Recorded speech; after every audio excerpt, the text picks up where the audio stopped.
Welcome back to the next edition of the Rookie Hour Show. My name is Nick Posada, and I'm going to be your host for this episode of the Rookie Hour Show. And ladies and gentlemen, I think this episode is going to be pretty big because, yes, this is going to be the All-Star Game edition of the Rookie Hour Show.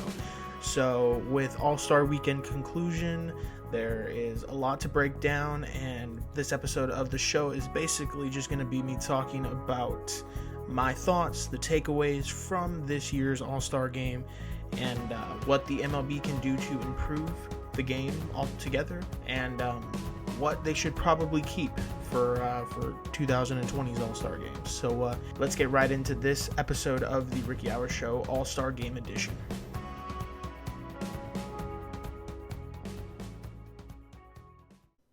So first, we're going to be talking about the Celebrity Softball Game. Now, I never watched the Celebrity Softball Game. I've never really been a huge fan of the Celebrity Softball Game.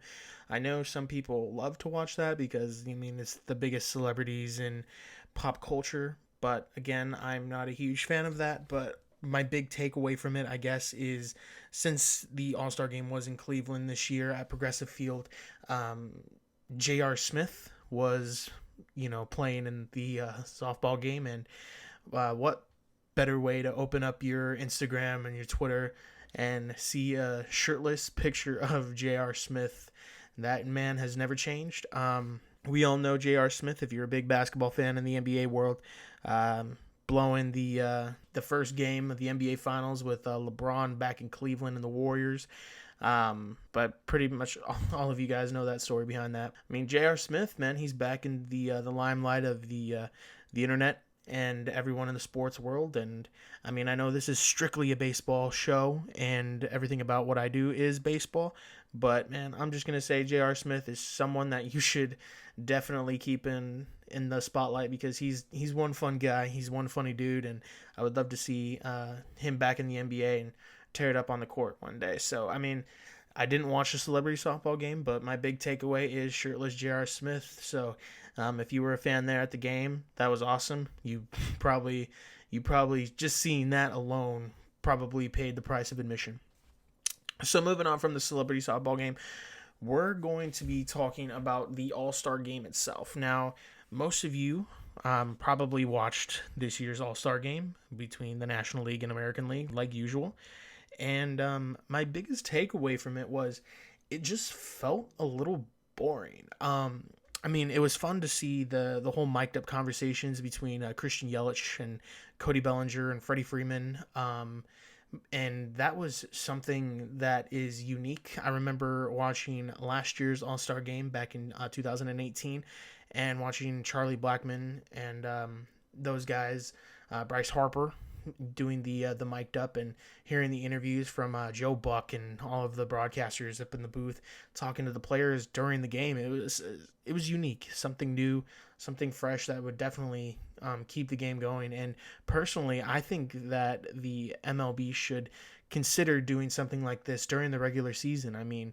If you're going to be watching the game at home, some people might say that watching baseball at home is not as fun as watching baseball in person. But I think if you do have more mic'd up opportunities, then these players are definitely going to be able to self-promote themselves, which definitely boosts their social media, which definitely promotes the game of baseball. So at the end of the day, it definitely helps the players, the fans, and the Major League Baseball all together. The game itself, honestly, was pretty boring. It was really just a pitcher's duel. The pitchers definitely killed it. The All-Star Game at the time of recording, the game was tonight. So it was definitely a pitcher's duel. It was definitely fun to see the best pitchers in the league go at it, and they definitely showed out. Shane Bieber walking away with the MVP award, 3 strikeouts and a shutout inning. Definitely well-deserved. Cleveland Indian. What better way to celebrate a MVP award in your hometown, not hometown, but your home team. So Shane Bieber, I think, of all the guys really there, since it wasn't really an offensive game, it was rather a pitcher's game. Shane Bieber was most likely the best option and the best choice for walking away with the MVP award. I mean, there's really nothing that the MLB can do with this. It was just kind of a slow game. It in terms of time, it actually flowed pretty fast. I First pitch came off, and next thing you know, I realized I was like, oh, we're in the fifth inning. Okay, so it was one of those games. It moved pretty fast, but there just wasn't really any action. The game started picking up in towards the end on the eighth when the National League got the bases loaded, and the definitely the star of the week, Pete Alonso. He hit a RBI double into right center, right in the gap, and put the National League back on the horse to kind of make the game a little bit interesting. But all in all, the American League pulls away with the victory, and it was an entertaining game. I think 2019 is definitely a step in the right direction. 2020 All-Star Game will definitely be a little bit better, I hope, and I think that the fans would definitely enjoy that. And from what I've heard, the 2020 All-Star Game is going to be held at Dodger Stadium in Los Angeles. So, knowing me being a Dodgers fan, I'm going to do whatever I can to get some tickets for that, and go and watch it in person. Maybe the Home Run Derby and the All-Star Game, but we'll see. We'll see about that. So moving on from the game itself, we're going to be talking about the event of the entire week, the Home Run Derby. Now, this Home Run Derby, I've never seen anything like this before in all my years of watching baseball. I've been a casual fan of watching the Home Run Derby. I definitely kind of started watching it last year in 2018. When Bryce Harper won it all. It was just kind of electrifying seeing Bryce Harper win it, and with his home team, hearing the crowd and everything cheer for him. It was something truly great. But I mean, I watched it this year, and this was something I've never seen before. They got some powerhouse hitters this year, with Matt Chapman, Vladimir Guerrero Jr., Alex Bregman, Jock Peterson, Pete Alonso, Carlos Santana, Josh Bell, and Ronald Acuna Jr. These guys rake. I mean, these guys are nothing but one big dinger party. And I mean, going into the night, Vladimir Guerrero Jr. was definitely the favorite. I mean, this kid, he is a rookie playing for the Toronto Blue Jays, and watching him on social media film his BP sessions back in Toronto, it was just something crazy to see. And watching him go in the first round, just shattering Josh Hamilton's previous record for most home runs in a round with with Vladdy hitting 29. It was just like, okay, these kids they're young, they're strong, powerful, and this Home Run Derby is going to be pretty interesting. I didn't think after the first round it was going to get any better than 29. But then we move on to the second round between Vladimir Guerrero Jr. and the Los Angeles Dodgers' very own Jock Peterson. I'm sitting there watching. I'm like, I want Jock Peterson to win because I'm a Dodgers fan. But after watching Vladimir Guerrero Jr. just put on a show in the first round, part of me was like, okay, there's no way that Jock Peterson is going to be able to pull this off. If he can do this, this is going to be probably an upset for the ages. People online are going to be probably very upset about it. But we'll see what happens. Jock watched Vladdy go first, and Jock pretty much knew he was in a hole. But one big takeaway from that round was, don't give up. I mean, you have an opportunity to put your name out in existence and show the world what you've got, and Jock Peterson did exactly that. They didn't just go to overtime. They went into a triple overtime. All in all, 40 home runs in total from Vladimir Guerrero Jr. He eventually got the win, but Jock Peterson put on a show. And if you followed me throughout the whole All-Star week experience with the Home Run Derby and the game itself, I was definitely on Instagram. If you don't follow me on Instagram, check me out there. I'm posting on my story, and that's how you can keep up with me there. But I was just saying, like, Vladimir Guerrero Jr. definitely deserved to win that round, but you can't disagree that Jock Peterson stole the show. I mean, this guy was definitely the underdog of the entire cast of the Home Run Derby. And for a guy like Jock Peterson to come up against a powerhouse in Vladimir Guerrero Jr.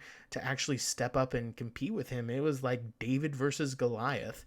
And, Jock put on a show. And even though he lost, he got my win for the night. So that was definitely the highlight of the Home Run Derby, was just the matchup between Vladimir Guerrero Jr. and Jock Peterson. That was something I think it'll be once in a lifetime. I mean, I would love to see that happen every year, but a battle like that, I don't know, man. That's something really special. But all in all, I mean, Vladimir Guerrero Jr. going to the finals and Pete Alonso of the New York Mets going to the finals. I was looking forward to this matchup. I mean, Pete Alonso is a young guy, very strong out there in Queens, and very optimistic future with this kid. And the 30 home runs to start up the first half of the season. He definitely wasn't an underdog, but against Vladimir Guerrero Jr. and his pure raw strength, it kind of definitely put Pete Alonso in a hole to begin with, even though the round didn't start yet. But one thing that I did notice about the Home Run Derby was everyone was serious. If you didn't know, the Home Run Derby this year had a $1 million stake. So whoever won the Home Run Derby earned this $1 million, and the players could do whatever they wanted to do with the money in the end. And watching the final round between Vladdy Jr. and Pete Alonso, it was crazy. I mean, at first I thought Pete Alonso was gonna lose it. His pitcher, I believe, was his cousin. He wasn't that great of a pitcher. I mean, he was throwing balls inside and outside, and I mean, one of the balls almost even hit Alonso, and I was like, this guy's not gonna keep up with Vladimir Guerrero Jr. But he did, and Pete Alonso walked away with the $1 million, and he was definitely hyped about it. I mean, he wasn't there for the entertainment. He wasn't there to have fun. I mean, from his reaction of winning, it wasn't just a win. It was something that he truly wanted. And reading up about Pete Alonso and why he wanted to participate in this year's Home Run Derby, he watched the Home Run Derby as a kid, and one of his dreams was to make it to All-Star Weekend and perform in the Home Run Derby. And to do that, to walk away with the win, it was, I think it was a dream come true for him. And during a post-round interview after the win, he said that he was going to be donating 10%, and he was going to split that 2.5, so 5% to one organization, and then the other 5% to another organization. So that was definitely a humbling move. And this guy, Pete Alonso, definitely deserved the win. And I mean, the Home Run Derby was definitely the marquee event of the entire All-Star game, weekend, whatever you want to call it. But between the Derby itself and the game, the Home Run Derby stole the show. I mean, you can't deny that simple fact that the Home Run Derby was more entertaining than the All-Star game. The MLB can just keep putting some young guys in, guys like Ronald Acuna Jr., Josh Bell, Vladimir Guerrero Jr. These guys, they're definitely going to have a bright future. It was definitely something. It was something to watch, and it was truly great to see these young guys come up and just be kids. I mean, what's one of the biggest quotes that they say in the MLB right now is "Let the kids play." So MLB, if you're listening, let the kids play. In my opinion, to kind of wrap this whole thing up, between the Home Run Derby and the All-Star Game, the Home Run Derby was the marquee event of the entire week. And I'm definitely looking forward to the 2020 Home Run Derby, and I hope some of you are too. But I'm definitely excited for All-Star Game next year in potentially Los Angeles. So yeah, I'm curious about what you guys think about this year's All-Star Game in Cleveland.